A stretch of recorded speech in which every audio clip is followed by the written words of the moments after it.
Welcome to another video from Demystifying Proposals. Our mission is to break down the proposal process and make proposals make sense.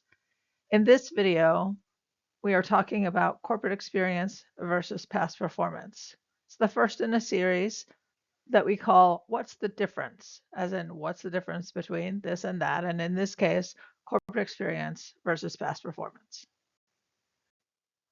First, I have to make a quick plug for why professional proposal managers make a difference.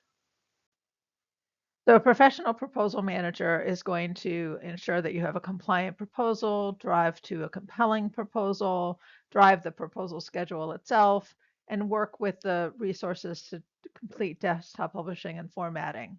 But more than that, and diving into the details, a professional proposal manager will provide an outline that maps to sections L and M for easy government scoring. If you don't map to L and M and you make it difficult for the government to find the content that they're looking for, then you're wasting a lot of your time.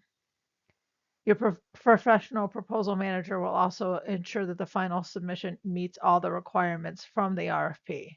That's number one for compliance. In terms of driving compelling proposal, the proposal manager should work with the capture resources to understand the win themes, the discriminators, the proof points, and then work with the authors to ensure that your proposed solution comes through. But not only that, that your win themes are easy to find and easy to score.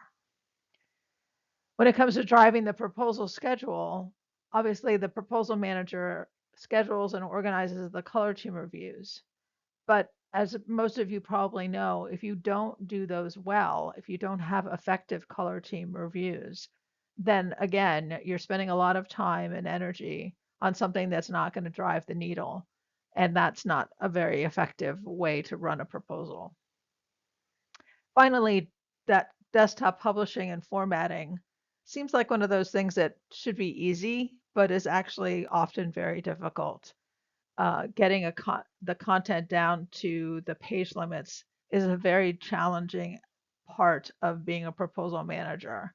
And whether the proposal manager is themselves an editor or whether you have an editor as an additional resource, that job is obviously paramount to compliance.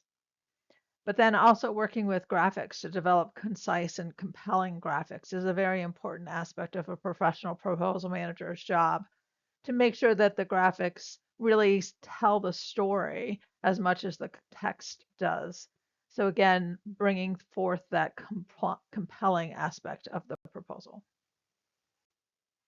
So add over, as I said, in this video, we're going to talk about corporate experience versus past performance. It's often confusing when an RFP includes a request for both corporate experience and past performance, because they kind of sound like the same thing. And a lot of the times they are in terms of the information you cite. But a corporate experience refers to the breadth of the offer's experience.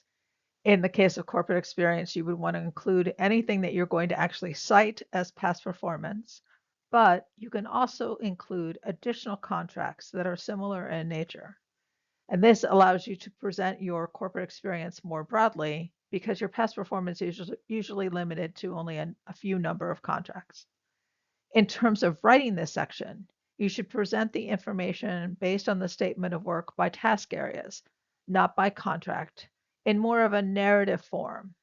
Past performance is usually done in tables. In corporate experience, you would present it as more of a narrative, like we have experience in this task area. How does all of your corporate experience address that task, including whatever you're going to use for past performance?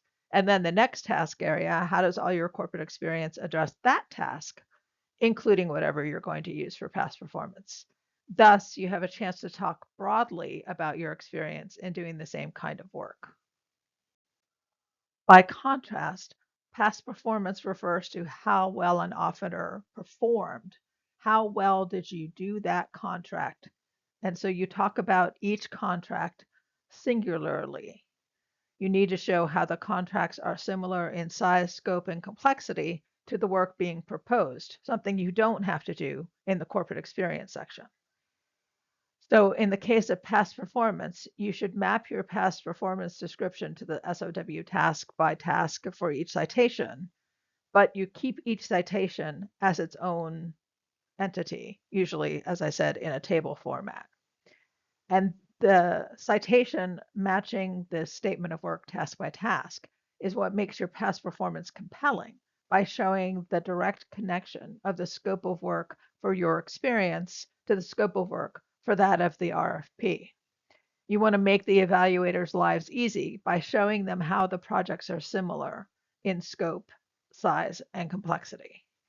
So the past performance sometimes also includes either a PPQ, which is a past performance questionnaire, which goes to those customers being used for your past performance citations, or the submission of any CPARs that are related to those contracts. Again, both of those things are used to prove that you actually did the work well, which is the whole point of past performance, is showing how the offerer performed. Thank you for your time. If you learned anything from this video, please hit the thumbs up to like the video, subscribe to our channel, and click on the bell to be notified of future videos. If you'd like, please leave a comment.